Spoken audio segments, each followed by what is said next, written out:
क्या आपने कभी सोचा है कि एक बार खत्म हो चुकी भूतिया कहानी फिर से कैसे जीवित हो सकती है? क्या होता है जब वही आत्मा जो कभी गांव को आतंक में डुबो चुकी थी वापस लौट आती है? आज के वीडियो में हम आपको चंदेरी गांव की एक दिल दहला देने वाली दास्तान सुनाने जा रहे हैं, जहां एक बार फिर स्त्री का साया मंडरा रहा है। रेवती, जिसने कभी इस गांव का नाम भी नहीं सुना था, कैसे बन गई उस खौफनाक आत्मा की शिकार, और क्या वो बच पाई स्त्री के चंगुल से? जानिए इस रोमांचक कहानी में जो आपके रोंगटे खड़े कर देगी। तो जुड़े रहिए हमारे साथ, और अगर आप हमारे चैनल पर नए हैं तो चैनल को सब्सक्राइब करना ना भूलें।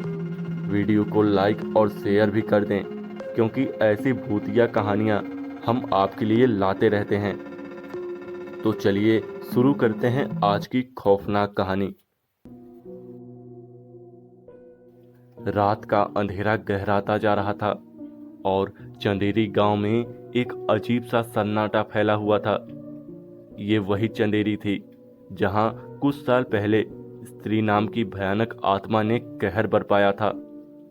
गांव वालों ने बड़े संघर्ष के बाद उस आत्मा को रोकने में सफलता पाई थी, लेकिन अब एक बार फिर से गांव में अजीब सी घटनाएं होने लगी थी। गांव के पुराने मंदिर के पास एक बार फिर लोगों को रात के समय कुछ अजीब सी आवाजें सुनाई देने लगी। पहले तो लोगों ने इसे नजरअंदाज किया, लेकिन जब एक के बाद एक लोग गायब होने लगे तब गांव में दहशत फैल गई। सबका शक एक बार फिर से स्त्री पर ही गया, लेकिन लोग ये मानने को तैयार नहीं थे कि वो वापस आ सकती है। इस बार गांव में एक नई रहस्यमयी महिला आई थी जिसका नाम था रेवती। रेवती को गांव के बारे में कोई जानकारी नहीं थी, लेकिन वो अपने काम से चंदेरी गांव आई थी। गांव में घुसते ही उसे एक अजीब सा एहसास हुआ, जैसे कि कोई उसे देख रहा हो, पर उसने इसे नजरअंदाज किया और अपने काम में लगी रही। रेवती ने गांव के एक पुराने घर को किराए पर लिया और वो वहां रहने लगी। उस घर के पास ही एक बूढ़ा आदमी रहता था जिसे लोग बाबा कहते थे। बाबा ने रेवती को पहले ही दिन चेतावनी दी, बेटी, रात के समय बाहर मत निकलना और हर रात घर के दरवाजे पर ये काले धागे बांध देना। रेवती ने बाबा की बातों को हल्के में लिया और उस रात बिना दरवाजे पर काले धागे को बांधे ही सो गई। आधी रात को अचानक उसकी नींद खुली। उसने सुना कि बाहर कोई महिला मधुर आवाज में उसका नाम पुकार रही थी। पहले तो उसे लगा कि शायद ये उसका वहम है, लेकिन आवाज धीरे धीरे और तेज होती गई। रेवती के मन में एक अजीब सा डर बैठ गया। उसने खिड़की से बाहर झांकने की कोशिश की, लेकिन अंधेरे में कुछ दिखाई नहीं दिया। जैसे ही उसने दरवाजे के पास कदम बढ़ाया, अचानक उसकी खिड़की खुल गई और ठंडी हवा का झोंका उसके चेहरे पर पड़ा। उसने दरवाजा खोलने की हिम्मत की, लेकिन जैसे ही दरवाजे को छूने गई, दरवाजा अपने आप खुल गया। सामने कोई नहीं था, लेकिन एक अजीब सी ठंडक उसके बदन में समा गई। तभी अचानक से वो महिला प्रकट हुई जिसे रेवती ने देखा तो उसकी चीख निकल गई। वो महिला हवा में तैर रही थी। उसके लंबे बाल और सफेद साड़ी हवा में लहरा रही थी। उसकी आंखें खून जैसी लाल थी और उसके होठों पर एक भयानक मुस्कान थी। वो कोई और नहीं बल्कि स्त्री ही थी। स्त्री ने रेवती की ओर बढ़ते हुए कहा, तूने मेरी चेतावनी को नजरअंदाज किया, अब तुम मेरी हो गई है। रेवती के पैर जैसे जमीन से चिपक गए थे। वो ना तो भाग पा रही थी और ना ही हिल पा रही थी।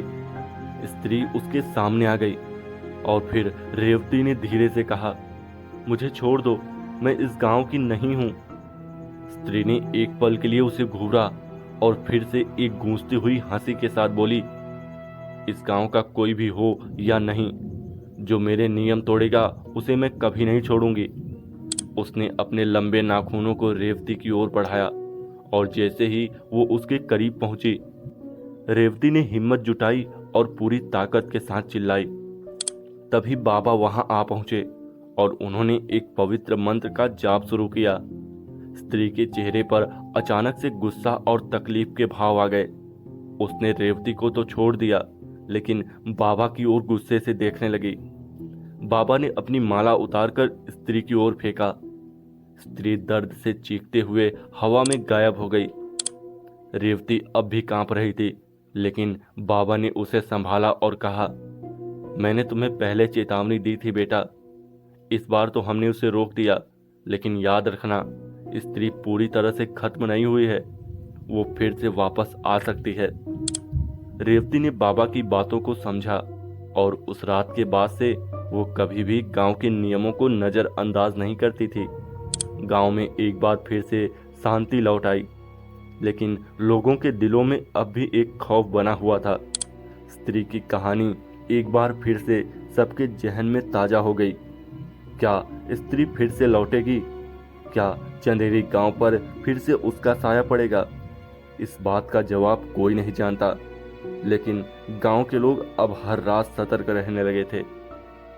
तो दोस्तों, एक बार फिर कहूँगा, अगर आप हमारे चैनल पर नए हैं तो हमारे चैनल को सब्सक्राइब जरूर कर लें और इस वीडियो को लाइक और शेयर कर दें, ताकि हमें भी मोटिवेशन मिले ऐसे वीडियो बनाने के लिए।